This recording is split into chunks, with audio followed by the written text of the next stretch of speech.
मेरे रब को भी है प्यारे मेरे सरकार के गेसू, मेरे रब को भी है प्यारे मेरे सरकार के गेसू। उरूजे हुस्न से आगे मेरे सरकार के गेसू, उरूजे हुस्न से आगे मेरे सरकार के गेसू।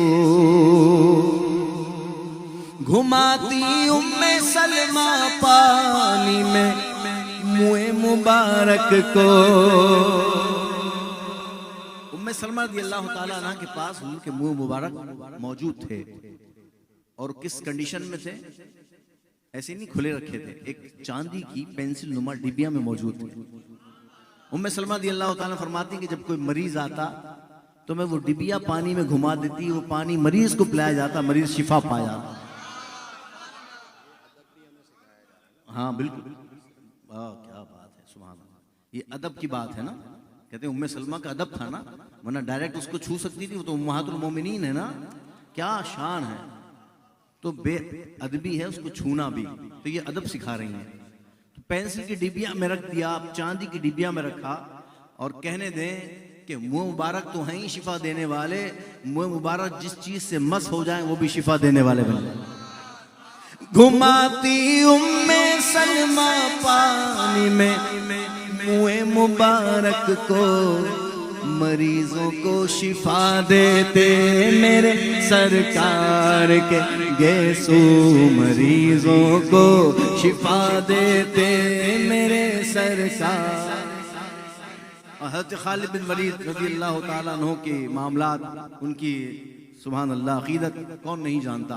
कहते हैं फ़क़त इस वास्ते खालिद ने हर एक मार का जीता, उन्होंने टोपी में रखे मेरे सरकार के गेसू, उन्होंने टोपी में रखे मेरे सरकार के गेसू। और हम तक पहुंचे कैसे, उसकी ये दलील के तौर पर ये शेर पढ़ रहा हूँ कि हज के मौके पर पूरी दुनिया से जहाँ कहीं से भी लोग तशरीफ लाए, हज़रत अबू तलहा रज़ियल्लाहु ताला अन्हो को जब बाल मुबारक हुजूर ने तरशवा लिए तो फरमाया, अबू तलहा ये जो आए हैं हाजी इनमें बांट दो, तकसीम कर दो। ये अमेरिका से आए हैं, एक मिसाल दे रहा हूँ, ये कनाडा से आए हैं, ये दुबई से आए हैं, ये साउथ अफ्रीका से आए हैं, जहाँ जहाँ से लोग आए थे वो अपने अपने मुल्क में हुजूर के मुँह मुबारक को लेके चले गए। और फिर वो तकसीम दर तकसीम और नस्ल दर नस्ल होते होते आज हम तक पहुँचे हैं। और उसकी दलील के लिए ये काफ़ी है कि वो बढ़ रहे हैं, यही काफ़ी है।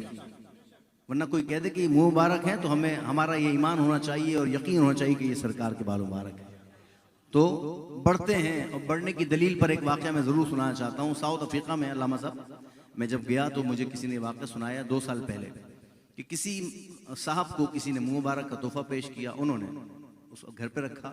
1 साल बाद उनका इंतकाल हो गया। इंतकाल के बाद उनकी जो मोहतरमा थी उन्होंने उठा के अलमारी के अदब के तौर पर ऊपर रख दिए कि अदब नहीं हो सकता, जैसे अभी आपने कहा अदब तो बहुत ज़रूरी है ना, बहुत ज़रूरी है, तो ऊपर अलमारी पर रख दिया या ऊंची जगह पर रख दिया। ठीक 29 साल के बाद, कितने साल बाद? 29 साल बाद किसी ने उनके घर में कहा कि मोहतरमा आपके यहाँ तो माशाल्लाह हुजूर के बाल मुबारक आपके शौहर को अता हुए, आप उसकी ज़ियारत नहीं करवाते। कहा कि मेरे पास तो कोई अदब है नहीं, मैं तो बहुत ही गुनाहगार हूँ। ऊपर तशरीफ फरमा है, कोई आलिम दीन या सैयद साहब आ जाए तो वो उतार लें, खोल के उस खुद भी ज़ियारत करें, लोगों को भी करा दें। वो उतारे गए। जब कपड़ा हटाया गया, 29 साल पहले जिनका ज़ाहिरी साइज 1 से 1.5 इंच था, आज 29 साल बाद इतना बड़ा बालों का गुच्छा मौजूद है।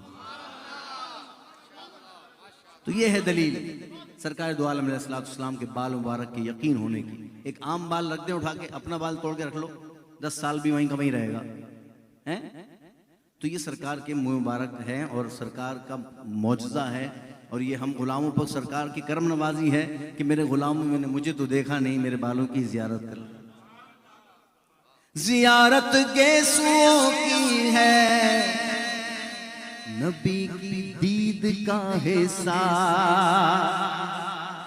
जियारत गेसुओं की है, नबी की दीद का हिस्सा वो है खुशबख्त जो देखे मेरे सरकार के गेसू। वो है खुशबख्त जो देखे मेरे सरकार के गेसू। वो शेर जो अबू तलहा की तरफ रज़ी अल्लाह ताला निस्बत हुआ, मीना में बाल कटवा कर दिया जब हुक्म आका ने, अबू तलहा ने फिर बांटे मेरे सरकार गेसू। अबू तलहा ने फिर बांटे मेरे सरकार गेसू। उरूजे हुस्न से आगे मेरे सरकार के